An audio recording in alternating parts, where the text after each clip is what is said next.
There's something the modern world doesn't want you to know about empaths.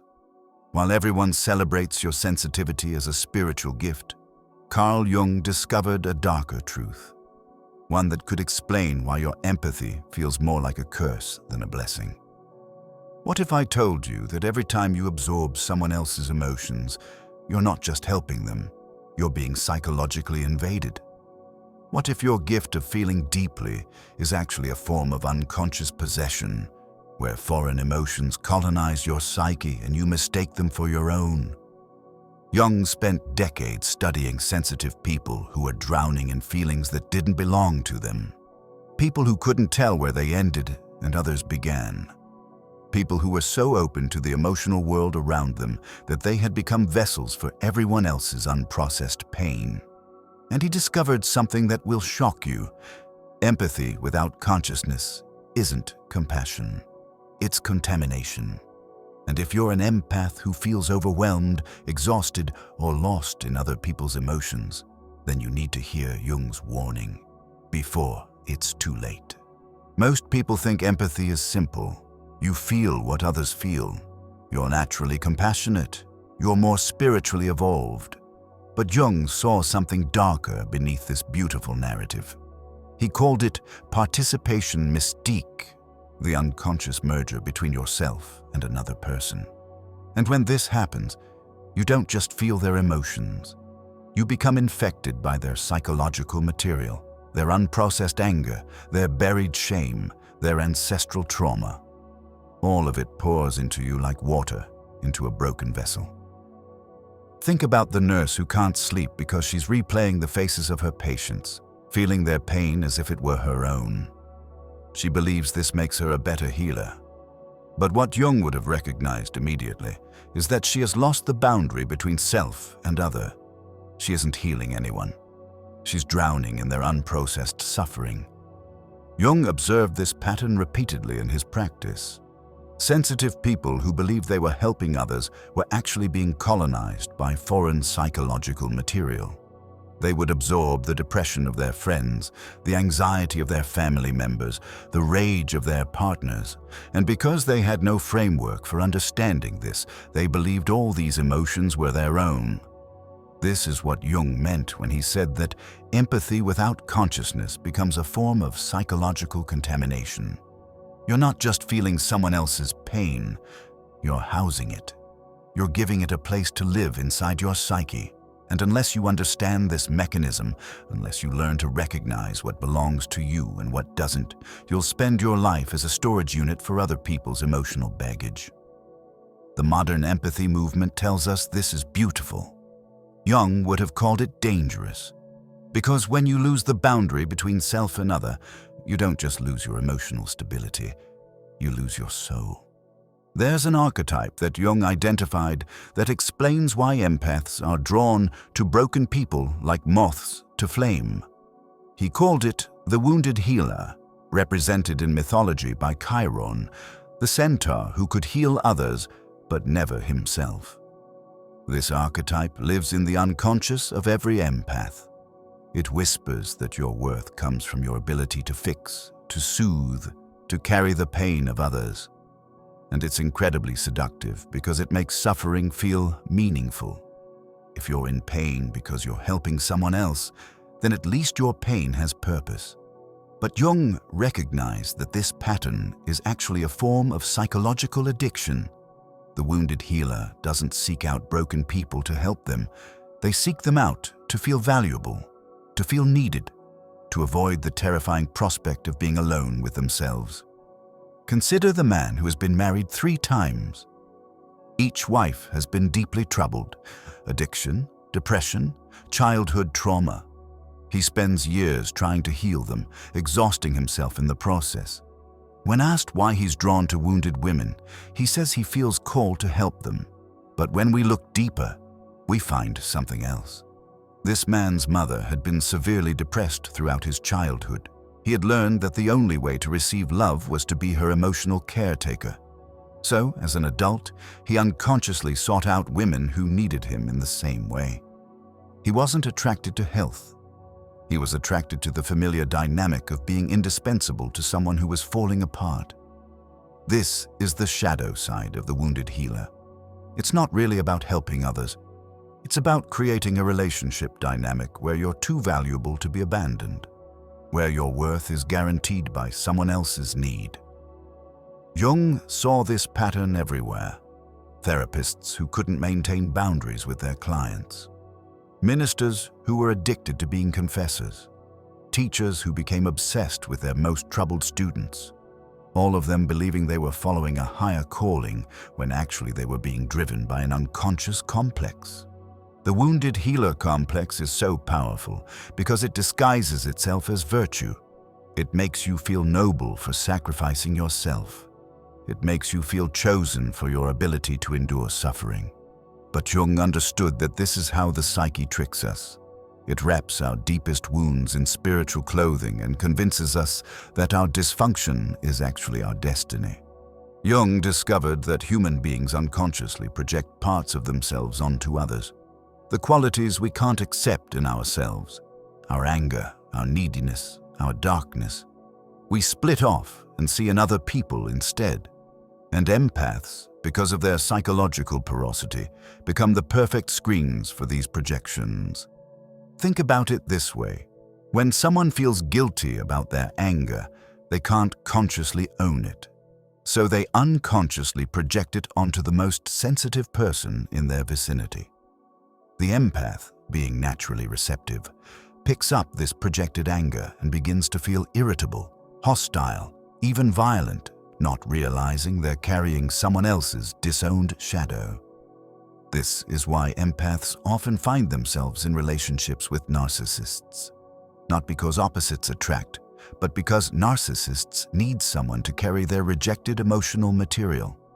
They need someone to feel their shame, their vulnerability, their pain, so they can maintain their inflated self-image. Consider Maria, a woman who felt constantly angry in her marriage. She described herself as a peaceful person who had somehow become a rage-filled monster. Her husband, meanwhile, was always calm, always reasonable, always above the emotional chaos. What became clear was that he was unconsciously projecting all his anger onto her. He would make passive-aggressive comments, create situations that were infuriating, then act confused when she exploded.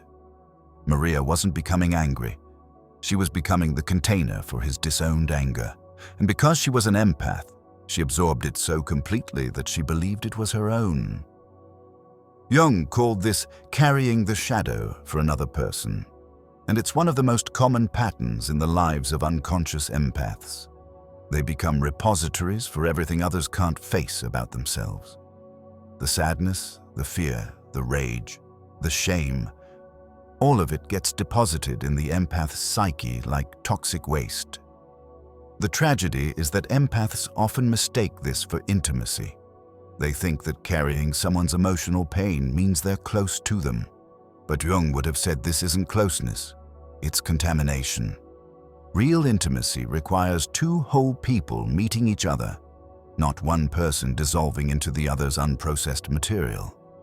This is why empaths attract energy vampires, not because they're unlucky, but because they're unconsciously advertising their availability to carry what others won't. They're walking around with a sign that says, "Dump your shadow here," and certain people are more than happy to take them up on the offer. Jung believed that the purpose of human life was individuation, the process of becoming who you truly are, separate from the expectations, projections, and needs of others. But for empaths, this process becomes nearly impossible because they've spent so much of their life merged with other people's psychological material. Individuation requires you to know where you end and others begin. It requires you to have boundaries, to say no, to disappoint people when necessary. And for empaths, this feels like death. Not metaphorical death, actual death. Because their identity has been built around being available, being helpful, being the one who never says no. Think about the woman who has spent 40 years taking care of everyone around her. Her aging parents, her troubled siblings, her demanding boss, her needy friends. She begins having panic attacks, but when we look deeper, we find that she's terrified of a single possibility, that people might stop needing her. This woman has never learned to value herself separate from her usefulness to others. She has no idea who she is when she isn't fixing, helping, or rescuing someone. The thought of setting boundaries feels like voluntarily making herself irrelevant. This is what Jung called the individuation crisis. It's the moment when you realize that becoming yourself might mean losing the approval of others. And for empaths who have built their entire identity around being indispensable, this feels like psychological suicide. Jung understood that individuation is terrifying for everyone, but it's especially difficult for empaths because they've made themselves essential to others as a survival strategy. If you learned in childhood that love was conditional on your ability to manage other people's emotions, then the idea of stopping that behavior feels like choosing to be abandoned. But Jung also understood that without individuation, you can't actually help anyone.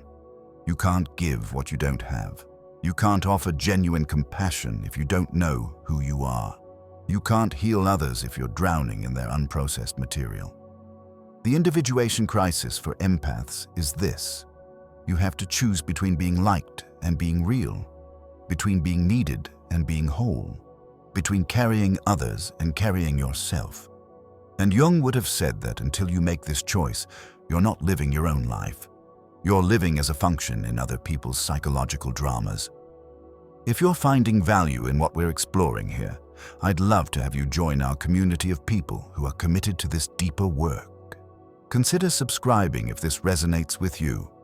We dive into these psychological territories regularly, and I think you'll find it helpful on your own journey toward greater consciousness. Now, let's get back to the video. Jung didn't leave empaths hopeless.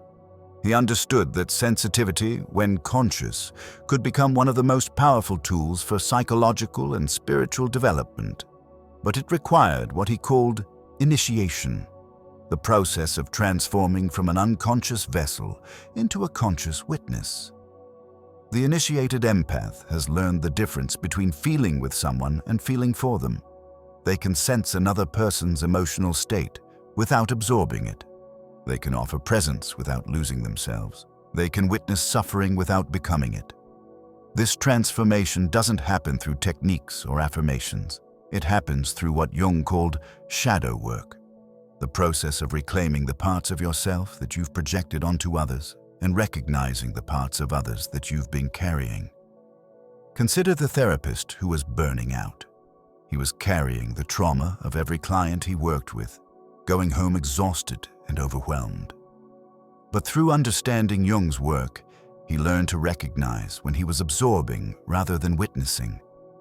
He developed what Jung would have called a temenos, a sacred container within himself that could hold others' pain without being contaminated by it. This therapist discovered that he could actually be more helpful to his clients when he stopped trying to take their pain away. When he stopped unconsciously believing that his job was to suffer with them. Instead, he learned to offer something much more valuable: the presence of someone who could witness their pain without being destroyed by it. This is what Jung meant by conscious empathy. It's not about feeling less. It's about feeling more skillfully. It's about maintaining your center while opening your heart. It's about being present to suffering without making it your own. The initiated empath learns to ask different questions. Instead of, "How can I help?" they ask, "What is mine to carry and what belongs to them?" Instead of, "How can I fix this?" they ask, "How can I witness this without losing myself?" Instead of, "What do they need from me?" they ask, "What is my authentic response to this situation?" Jung understood that this kind of empathy is actually more powerful than unconscious absorption, because when you're not drowning in someone else's emotional chaos, you can actually see clearly. You can respond from wisdom rather than reactivity. You can offer genuine help rather than codependent enabling. The initiated empath becomes what Jung called a mirror, not reflecting back others' projections, but reflecting back their own potential for wholeness. They become a living example of what it looks like to feel deeply without being destroyed by feeling. Jung's warning about empaths wasn't meant to discourage sensitivity. It was meant to save it. He understood that empathy, when unconscious, becomes a form of psychological slavery. But when conscious, it becomes a form of sacred power. The empath who has done the work of individuation, who has learned to carry themselves before trying to carry others, who has developed boundaries without building walls. This person becomes a healing presence in the world. Not because they absorb suffering, but because they can witness it without being contaminated by it. Your sensitivity is not a flaw to be managed or a burden to be endured. It's a gift to be refined. But that refinement requires you to do the most difficult work imaginable, the work of knowing yourself, of facing your own shadows, of learning to say no, of disappointing people, of choosing wholeness over approval. Jung would have told you that this is the hero's journey for the sensitive soul. To descend into the underworld of your own psyche, to face the parts of yourself that you've been avoiding, to reclaim what you've given away, and to emerge not as a wounded healer, but as an integrated human being. The world needs conscious empaths. It needs people who can feel the pain of others without being destroyed by it. It needs people who can witness suffering without trying to fix it. It needs people who can offer presence without losing themselves. But first, you need to save yourself. You need to individuate. You need to become conscious of the unconscious patterns that have been running your life. You need to learn the difference between compassion and contamination. This is Jung's gift to empaths. Not a warning to stop feeling, but an invitation to feel more consciously, to transform your sensitivity from a wound into a superpower, to become not just someone who feels, but someone who feels with wisdom. The choice is yours. Will you remain an unconscious vessel, forever at the mercy of others' emotional weather? Or will you become an initiated presence, capable of holding space for the world's pain without being destroyed by it? Jung believed in your potential for transformation. The question is, do you?